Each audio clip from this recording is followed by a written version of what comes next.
सभी साथियों को मेरा नमस्कार। साथियों, आइए देखते हैं शिक्षा विभाग एवं रोजगार से संबंधित आज की कुछ बड़ी अपडेट। साथियों, प्रदेश में इस समय अंतरजनपदीय म्यूचुअल और अंतरजनपदीय म्यूचुअल ट्रांसफर की प्रक्रिया चल रही है। वहीं शिक्षकों की मांग है कि जल्द से जल्द सामान तबादला भी किए जाएं, जिससे कि उनको भी लाभ मिल सके, क्योंकि म्यूचुअल ट्रांसफ़र में जो है साथी मिलना इतना आसान नहीं है।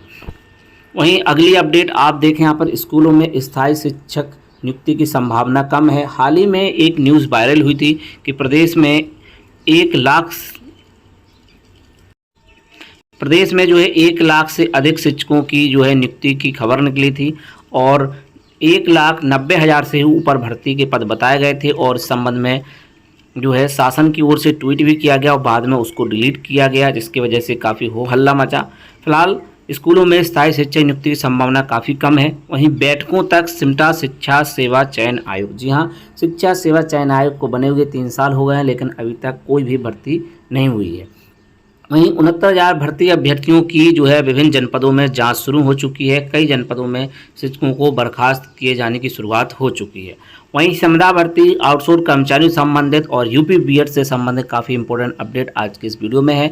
अगर ऐसे ही अपडेट से आप भी जुड़े रहना चाहते हैं तो चैनल को जरूर सब्सक्राइब करें। आपको जो है शिक्षा विभाग एवं भर्तियों से संबंधित, आउटसोर्स कर्मचारियों से रिलेटेड विभिन्न अपडेट समय समय पर चैनल पर मिलती रहेंगी। वहीं पहली अपडेट में आप देखें, दिव्यांग स्कूलों में शिक्षकों के रिक्त पदों पर करें भर्ती। योगी जी, मुख्यमंत्री ने पिछड़ा दिव्यांगजन सशक्ति विभाग की समीक्षा में दिए आदेश। 25 जिलों में 1,390 दिव्यांग बच्चों को शिक्षा दी जा रही है। 31 लाख दिव्यांगजनों ने पिछले वर्ष फ्री बस सेवा का लाभ लिया है। माननीय मुख्यमंत्री श्री योगी आदित्यनाथ जी ने दिव्यांग विद्यार्थियों चलाए जा रहे शैक्षिक संस्थानों में शिक्षकों की कमी दूर करने के लिए आदेश दिया है। उन्होंने कहा है कि ऐसे विद्यालयों में शिक्षकों रिक्त पदों पर भर्ती की जाए। उन्होंने कहा है नियमित शिक्षकों की तैनाती तक वैकल्पिक इंतजाम किए जाए और जब नियमित भर्तियां हो जाएं तो ऐसे शिक्षकों को भर्ती में वेटेज भी दिया जाए। दिव्यांगजन सशक्तिकरण एवं पिछड़ा वर्ग कल्याण विभाग की समीक्षा बैठक के दौरान माननीय मुख्यमंत्री ने ऐसे शिक्षण संस्थानों में बाहरी लोगों के बिना जाँच प्रवेश पर सख्ती बरतने के आदेश भी दिए हैं, ताकि अराजक तत्व से बचा जा सके। तो अब देखना होगा कि संबंध में भर्ती के लिए आदेश कब जारी होता है। जैसे कोई अपडेट आएगी आप सभी को उपलब्ध करा दी जाएगी। वहीं एक शिक्षक पर 29 विद्यार्थी, स्थायी शिक्षक नियुक्ति की संभावना कम। जी हाँ, जागरण समाचार की अपडेट है। परिषदीय स्कूलों में फिलहाल शिक्षकों की नई भर्ती की संभावना नहीं है। भर्ती की राह देख रहे अभ्यर्थियों से निराशा हो सकती है, लेकिन इसकी बजाय प्रदेश में छात्र शिक्षा अनुपात शिक्षा विभाग के मानक के अनुरूप होना बताया जा रहा है। बेसिक शिक्षा विभाग के अनुसार प्रदेश में एक शिक्षा औसतन 29 छात्र हैं, जो निर्धारित मानक 30% छात्र से भी बेहतर है। शिक्षा जुड़ने पर यह अनुपात और बेहतर हो जाता है, जो एक शिक्षक पर मात्र 22 छात्र है। शिक्षा का अधिकार अधिनियम के अनुसार प्राथमिक विद्यालय में छात्र शिक्षा अनुपात 30:1 और उच्च प्राथमिक विद्यालयों में 35:1 का निर्धारण किया गया है। वहीं 1,32,000 विद्यालयों में 4 लाख से अधिक सहायक अध्यापक कार्यरत हैं। 59,000 शिक्षकों के पद रिक्त हैं स्वीकृत पदों की तुलना में। वहीं 1,52,00,000 थी पिछले वर्ष परिषदीय विद्यालय बच्चों की संख्या। 1,40,000 शिक्षा में 25,000 अनुदेशक भी हैं कार्य। प्रदेश में करीब 1,32,000 परिषदीय स्कूल संचालित हो रहे हैं। इनमें 4,34,000 अध्यापक, 1,40,000 शिक्षा में 25,000 अनुदेशक कार्यरत हैं। विभाग के अनुसार स्वीकृत पदों की तुलना में 59,000 शिक्षकों पद रिक्त हैं, लेकिन स्कूलों में छात्रों की संख्या अपेक्षाकृत कम है, जिससे शिक्षकों की उपलब्धता पर्याप्त मानी जा रही है। बहुत से विद्यालय ऐसे भी हैं जहाँ शिक्षक छात्र अनुपात असंतुलित है, कहीं शिक्षक कम है तो कहीं छात्रों की संख्या अधिक है। शिक्षा में तो सहारे भी बहुत से विद्यालय संचालय ऐसे विभाग इन असंतुलन दूर करने के शिक्षकों के समायोजन प्रक्रिया में जुटा है।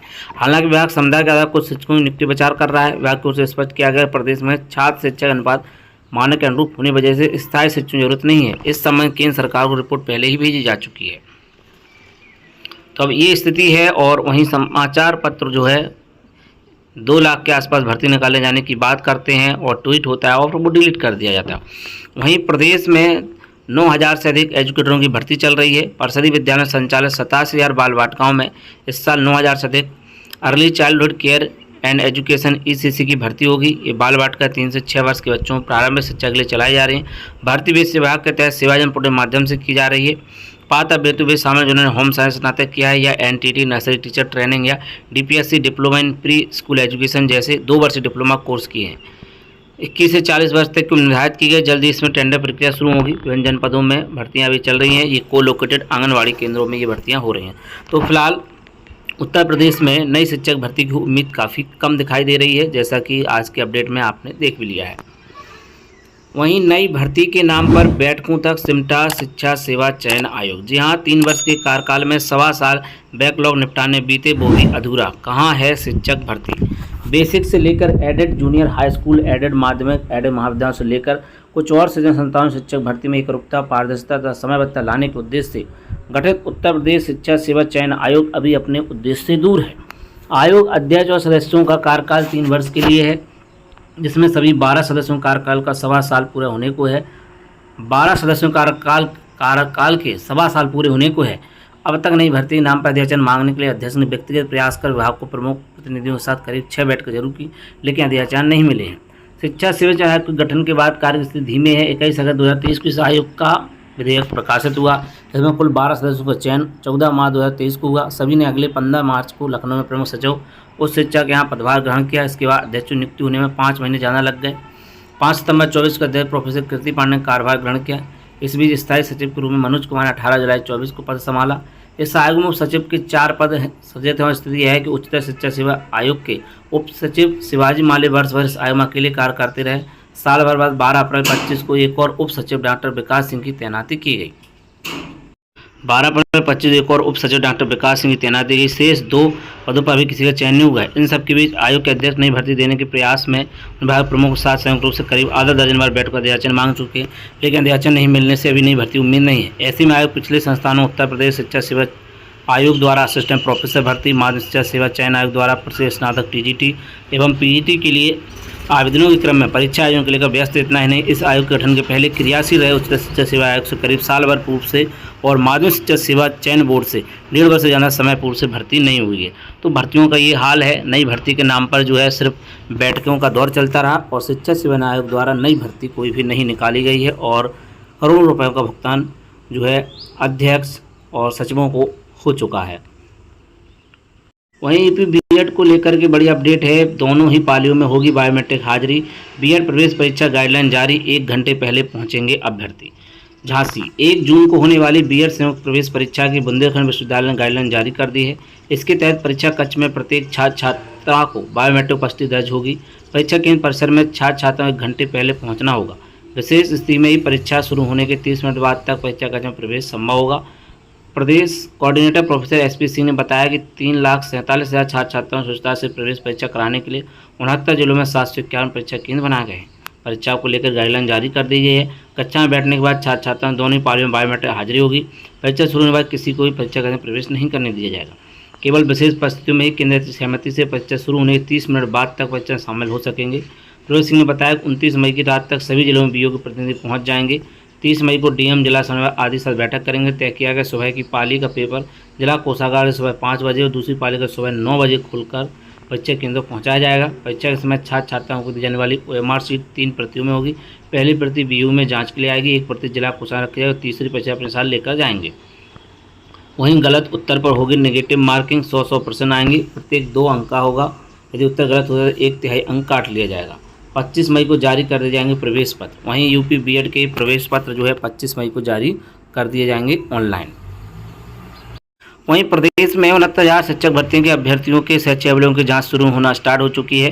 झांसी में 550 शिक्षकों के शैक्षिक दस्तावेज जांच शुरू हुई है। परिषदीय विद्यालयों में 69,000 शिक्षक भर्ती का मामला अर्हता पूरी न करने वाले होंगे बर्खास्त। वायरल सूची में 3 शिक्षकों की अर्हता पूरी न होने का दावा किया जा रहा है। वहीं 69,000 शिक्षक भर्ती में झांसी में आवेदन अंतिम तिथि अर्हता पूरी न करने वाले बावजूद नियुक्ति पाने वाले शिक्षक बर्खास्त किए जाएंगे। ऐसे में उस समय नियुक्ति पाने वाले 550 शिक्षकों की शैक्षिक दस्तावेज जाँच शुरू यहाँ पर हो चुकी है। बीएसए को निर्देश दिया गया था कि 22 दिसंबर 2018 तक शैक्षिक अर्हता पूरी नहीं उनसे स्पष्टीकरण प्राप्त की तत्काल सेवा समाप्ति की जाए। झांसी में भी 550 शिक्षकों की नियुक्ति हुई थी। यहाँ पर बीएसए विपुल शिव सागर ने बताया कि बृहस्पतिवार को सभी खंड शिक्षकों को बुलाकर दस्तावेज की जाँच की गई है। पहले दिन करीब 50 शिक्षकों आवेदन की जाँच पूरी हुई। अब शुक्रवार को सभी बीओ को बुलाकर दस्तावेज जाँच के समय बुलाया गया है। जाँच पूरी के बाद आगे कार्रवाई की जाएगी।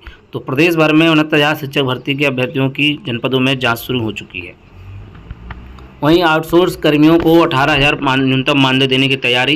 राज्य कर्मचारी संयुक्त परिषद का प्रतिनिधिमंडल सीएम के प्रमुख सचिव से मिला। प्रदेश के विभिन्न विभागों में रखे जाने वाले आउटसोर्स कर्मचारियों के लिए बन रहे आउटसोर्स कर्मचारी निगम गठन की औपचारिकता लगभग पूरी हो गई है। जल्दी इसका कैबिनेट से अनुमोदन होगा। इसके तहत आउटसोर्स कर्मचारियों को 18,000 रुपये मानदेय दिए जाने का प्रस्ताव किया जा रहा है। मानदेय सेवा प्रदान के माध्यम से ही दिया जाएगा। राज्य कर्मचारी संयुक्त परिषद के अध्यक्ष जयंत तिवारी ने बृहस्पतिवार को मुख्यमंत्री के प्रमुख सचिव संजय प्रसाद से मुलाकात के बाद यह जानकारी दी। उन्होंने कहा शासन के परामर्शी विभागों वित्त, कार्मिक व न्याय विभाग ने आउटसोर्स कर्मियों मानदेय के भुगतान पूर्व व्यवस्था को यथावत लागू रखने का प्रस्ताव किया है। उन्होंने कहा हमारी मांग है मानदेय भुगतान की प्रक्रिया सेवा प्रदान एजेंसी के माध्यम से न कराकर निगम के माध्यम से कराया जाए, क्योंकि सेवा प्रदान एजेंसी को शोषण से मुक्ति दिलाने के लिए ही आउटसोर्स कर्मचारियों की स्थापना की जा रही है।